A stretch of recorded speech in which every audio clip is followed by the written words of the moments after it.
السلام علیکم دوستو، حیات الصحابہ کی اس روحانی سیریز کے پچھلے ویڈیو میں ہم نے جانا کہ کیسے نبی پاک صلی اللہ علیہ وسلم نے اپنے چچا ابو طالب کو دین کی دعوت دی، اور آج کے اس ویڈیو میں ہم جانیں گے کہ کیسے قریش مکہ نے نبی پاک صلی اللہ علیہ وسلم کو دعوت کے کام سے روکنے کے لیے دنیا کے تمام چیزوں کی پیشکش کی۔ دوستو، حیات الصحابہ کے یہ ایسے روحانی واقعات ہے کہ اگر انسان اس کے اندر غور و فکر کرے تو انشاءاللہ یہ واقعات انسان کو راہ ہدایت پہ لانے کے لیے کافی ہے۔ اسی لیے گزارش ہے کہ اس ویڈیو کو اور ان واقعات کو بڑے ہی غور و فکر کے ساتھ دیکھیں اور سنیں۔ آئیے اب ہم یہ ویڈیو شروع کرتے ہیں، اور ویڈیو میں آگے بڑھنے سے پہلے ایک دفعہ درود پاک ضرور پڑھ لیں۔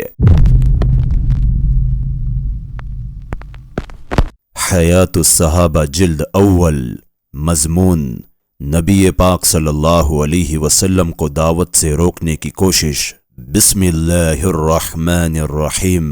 حضرت جابر بن عبداللہ رضی اللہ عنہ فرماتے ہیں کہ قریش نے ایک دن جمع ہو کر یہ کہا کہ تم ایسے آدمی کو کھوجو جو تم میں سب سے بڑا جادوگر اور سب سے بڑا کاہن اور سب سے بڑا شاعر ہو، تاکہ وہ اس آدمی کے پاس جائے جس نے ہم میں پھوٹ ڈال دی اور ہمارے جوڑ کو ٹکڑے ٹکڑے کر دیا اور ہمارے دن میں بہت سے عیب نکال دیے ہیں، اور جا کر اس سے کھل کر بات کرے اور دیکھے کہ وہ کیا جواب دیتا ہے۔ سب نے یہی کہا کہ ہمارے علم میں عتبہ بن ربیعہ سے بہتر کوئی آدمی نہیں۔ چنانچہ انہوں نے عتبہ سے کہا، اے ابو الولید، تم ان کے پاس جاؤ۔ چنانچہ عتبہ حضور صلی اللہ علیہ وسلم کے پاس آیا اور یہ کہا کہ اے محمد، آپ بہتر ہے یا آپ کے والد عبداللہ؟ آپ چپ رہے۔ پھر اس نے کہا کہ آپ بہتر ہے یا آپ کے دادا عبد المطلب؟ آپ پھر چپ رہے۔ پھر اس نے کہا کہ اگر آپ کا یہ خیال ہے کہ یہ لوگ آپ سے بہتر تھے تو یہ ان خداؤں کی عبادت کرتے تھے جن میں آپ عیب نکالتے ہیں، اور اگر آپ کا یہ خیال ہے کہ آپ ان سے بہتر ہے تو آپ یہ بات ہمیں سمجھائے، ہم آپ کی بات سنتے ہیں۔ اللہ کی قسم، ہم نے کوئی نوجوان ایسا نہیں دیکھا جو اپنی قوم کے لیے نعوذ باللہ آپ سے زیادہ منحوس ثابت ہوا ہو۔ آپ نے ہم میں پھوٹ ڈال دی اور ہمارے جوڑ کو بالکل ختم کر دیا، اور ہمارے دن میں بہت سے عیب نکال دیے، اور سارے عرب میں ہمیں رسوا کر دیا، یہاں تک کہ سارے عرب میں مشہور ہو گیا کہ قریش میں ایک جادوگر ہے اور قریش میں ایک نجومی ہے۔ اللہ کی قسم، ہمارے آپس کے تعلقات اتنے خراب ہو چکے ہیں کہ ہم بس اس انتظار میں ہے کہ حاملہ عورت کی طرح ایک چیخ سنائی دے اور ہم سب ایک دوسرے پر تلواریں لے کر ٹوٹ پڑے، یہاں تک کہ ہم سب ایک دوسرے کو ختم کر دے۔ اے آدمی، اگر آپ کو مال کی ضرورت ہے تو ہم آپ کے لیے اتنا مال اکٹھا کر دیں گے کہ آپ قریش میں سب سے زیادہ مالدار ہو جائیں گے، اور اگر آپ کو عورتوں کی خواہش ہے تو آپ اپنے لیے قریش کی عورتیں پسند کر لے، ایک کیا ہم 10 سے آپ کی شادی کرا دیں گے۔ آپ نے فرمایا، تم اپنی بات کہہ چکے؟ تو عتبہ نے کہا، جی ہاں۔ اس پر حضور صلی اللہ علیہ وسلم نے سورہ السجدہ کی یہ آیت تلاوت فرمائی جس کا ترجمہ ہے، پھر اگر وہ ٹلائے تو کہہ، میں نے خبر سنا دی تم کو ایک سخت عذاب کی جیسے عذاب آیا عاد اور سمود پر۔ یہ سن کر عتبہ نے کہا، بس بس، کیا آپ کے پاس اس کے علاوہ کوئی اور بات نہیں؟ آپ نے فرمایا، نہیں۔ پھر عتبہ جب قریش کے پاس واپس آیا تو انہوں نے پوچھا کہ وہاں کیا گفتگو ہوئی؟ تو اس نے کہا، میرے خیال میں آپ لوگ ان سے جتنی باتیں کرنا چاہتے تھے وہ سب باتیں میں نے ان کو کہہ دی۔ تو لوگوں نے پوچھا کہ انہوں نے تمہیں کچھ جواب دیا؟ تو عتبہ نے کہا، ہاں، لیکن پھر کہنے لگا، نہیں، ان میں سے مجھے یہی ایک بات سمجھ آئی کہ وہ تم کو عاد و سمود جیسے عذاب سے ڈرا رہا ہے۔ تو لوگوں نے کہا، تیرا ناس ہو، عجیب بات ہے، وہ آدمی تم سے عربی زبان میں بات کرتا ہے اور تمہیں سمجھ میں نہیں آتا ہے کہ وہ کیا کہہ رہا ہے۔ تو عتبہ نے کہا، میں کیا کروں؟ اس نے جتنی باتیں کہی ہے ان میں سے عذاب والی بات کے علاوہ اور کوئی بات سمجھ میں نہیں آئی۔ بیہقی وغیرہ نے حاکم سے اس روایت کو نقل کیا ہے جس میں اتنا اور لکھا ہوا ہے کہ عتبہ نے یہ بھی کہا کہ اگر آپ سردار بننا چاہتے ہیں تو ہم اپنے سارے جھنڈے آپ کے سامنے گاڑ دیں گے۔ اس زمانے کا یہ چلن تھا کہ جھنڈا سردار کے گھر کے آگے گاڑا جاتا تھا اور پوری زندگی آپ ہمارے سردار رہیں گے۔ اور اس روایت میں یہ بھی ہے کہ آپ نے جب سورہ السجدہ کی یہ آیت تلاوت فرمائی تو عتبہ نے آپ کے منہ پر ہاتھ رکھ دیا اور رشتہ داری کا واسطہ دے کر کہا کہ آپ اور زیادہ قرآن پڑھنا بند کر دے۔ اس کے بعد عتبہ گھر جا کر بیٹھا رہا اور قریش کے پاس نہ گیا۔ تو ابو جہل نے کہا کہ اللہ کی قسم اے قریش، ہمیں تو یہی نظر آ رہا ہے کہ عتبہ محمد کی اور جھک گیا ہے اور اسے محمد کا کھانا پسند آ گیا ہے، اور اس نے یہ اس وجہ سے کیا ہے کہ وہ غریب ہو گیا ہے۔ چلو ہم اس کے پاس چلتے ہیں۔ چنانچہ سب عتبہ کے پاس پہنچے تو ابو جہل نے کہا او عتبہ، اللہ کی قسم ہم تمہارے پاس اس وجہ سے آئے ہیں کہ تم محمد کی اور جھک گئے ہو اور تمہیں ان کی بات پسند آ گئی ہے۔ اگر تمہیں مال کی ضرورت ہے تو ہم تمہیں اتنا مال جمع کر کے دیں گے کہ تمہیں محمد کا کھانا کھانے کی ضرورت نہ رہیں گی۔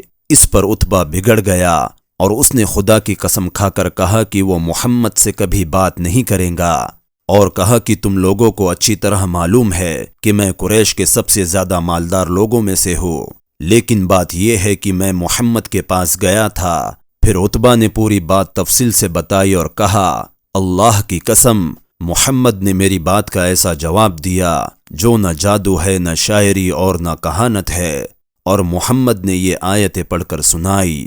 پھر عتبہ نے سورہ السجدہ کی وہ آیتیں پڑھ کر سنائی تو میں نے ان کے منہ پر ہاتھ رکھ دیا اور ان کو رشتہ داری کا واسطہ دے کر کہا کہ وہ بس کر دے، اور تم جانتے ہو کہ محمد جب کوئی بات کہتے ہیں وہ غلط نہیں ہوتی، تو مجھے ڈر ہوا کہ تم پر کہیں عذاب نہ اتر آئے۔ حضرت ابن عمر رضی اللہ عنہ فرماتے ہیں کہ قریش حضور صلی اللہ علیہ وسلم کے بارے میں مشورہ کرنے کے لیے جمع ہوئے اور آپ مسجد میں بیٹھے ہوئے تھے، تو عتبہ بن ربیعہ نے قریش سے کہا مجھے اجازت دو، میں محمد کے پاس جا کر ان سے بات کروں، مجھے امید ہے کہ میں تم لوگوں کے مقابلے میں ان سے زیادہ نرم بات کر لوں گا۔ عتبہ وہاں سے اٹھ کر آپ کے پاس آ کر بیٹھ گیا اور کہنے لگا اے میرے بھتیجے، میں یہ سمجھتا ہوں کہ آپ ہم سب میں سب سے زیادہ بہترین گھر والے اور سب سے زیادہ رتبے والے ہیں، لیکن آپ نے اپنی قوم کو ایسی مصیبت میں ڈال دیا ہے کہ کسی نے اپنی قوم کو ویسی مصیبت میں ڈالا نہ ہوگا۔ اگر اس کام میں آپ مال جمع کرنا چاہتے ہیں تو آپ کی قوم اس بات کی ذمہ دار ہے کہ وہ آپ کو اتنا مال جمع کر کے دے کہ آپ ہم سب میں سب سے زیادہ مالدار ہو جائے۔ اگر آپ سرداری حاصل کرنا چاہتے ہیں تو ہم آپ کو اپنا سب سے بڑا سردار بنا لیں گے کہ آپ کی قوم میں سب سے بڑا کوئی سردار نہ ہوگا، اور ہم آپ کے بنا کوئی فیصلہ نہیں کیا کریں گے۔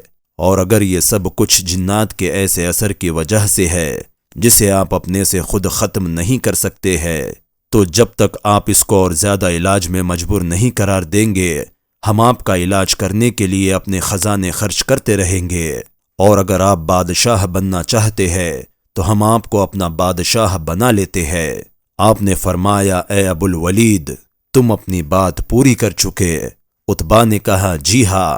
حضرت ابن عمر رضی اللہ عنہ فرماتے ہیں کہ آپ نے سورہ حامیم السجدہ پڑھنا شروع کی، یہاں تک کہ سجدہ کی آیت بھی پڑھ لی، پھر آپ نے تلاوت کا سجدہ کیا، لیکن عتبہ اپنی پیٹھ کے پیچھے ہاتھ ٹیکے بیٹھا رہا، یعنی اس نے سجدہ نہ کیا۔ اس کے بعد آپ نے باقی سورہ تلاوت فرمائی۔ جب آپ تلاوت کر چکے تو عتبہ وہاں سے کھڑا ہو گیا، لیکن وہ ان آیتوں کو سن کر اتنے رعب میں آ چکا تھا کہ اسے کچھ سمجھ نہیں آ رہا تھا کہ وہ اپنی قوم کو جا کر کیا بتائے۔ جب قریش نے اس کو واپس آتے ہوئے دیکھا تو آپس میں کہنے لگے کہ جس حالت کے ساتھ یہ تمہارے پاس سے گیا تھا اب اس کا چہرہ بتا رہا ہے کہ اس کی اب یہ حالت باقی نہیں رہی۔ عتبہ ان کے پاس آ کر بیٹھ گیا اور کہنے لگا اے قریش کے لوگوں، میں نے ان کو وہ تمام باتیں کہہ دی جن کا تم نے مجھ کو حکم دیا تھا، یہاں تک کہ جب میں اپنی پوری بات کہہ چکا تو اس نے مجھے ایسا کلام سنایا کہ اللہ کی قسم میرے کانوں نے ویسا کلام کبھی نہیں سنا، اور مجھے کچھ سمجھ نہیں آ رہا تھا کہ اسے کیا جواب دوں۔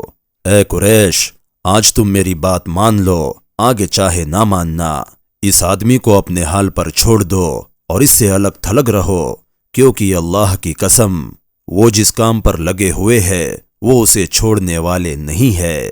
باقی عربوں میں اسے کام کرنے دو، کیونکہ اگر وہ ان عربوں پر غالب آ گئے تو ان کی برتری تمہاری برتری ہوں گی، اور ان کی عزت تمہاری عزت ہوں گی، اور اگر عرب ان پر غالب آ گئے تو تمہارے بیچ میں آئے بغیر دوسروں کے ذریعے سے تمہارا مقصد حاصل ہو جائیں گا۔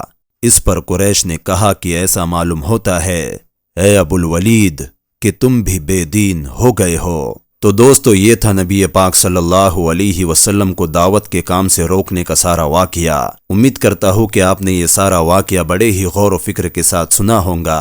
اگر یہ ویڈیو اور یہ واقعہ آپ کو پسند آیا ہو تو اس ویڈیو کو ایک لائک کر دے، اور اسی طرح کی انفارمیٹیو ویڈیوز دیکھنے کے لیے ہمارے اس چینل پاور آف ایمان سے جڑ جائے۔ حیات الصحابہ کی نورانی سیریز کے اور بھی واقعات آگے آنے والے ہیں، اسی لیے میں آپ سے گزارش کرتا ہوں کہ آپ اس چینل کو بھی سبسکرائب کر لے، ہو سکے تو صدقہ جاریہ اور اجر و ثواب کی نیت سے اس ویڈیو کو آگے شیئر کر دے، تاکہ لوگوں کو بھی پتہ چلے کہ نبی کی اور صحابہ کی سیرت کیا تھی۔ اللہ رب العزت ہمیں صحابہ جیسا ایمان اور تقوی نصیب فرمائے، اور جو بھی کہا اور سنا ہے اس پہ عمل کی توفیق عطا فرمائے، آمین۔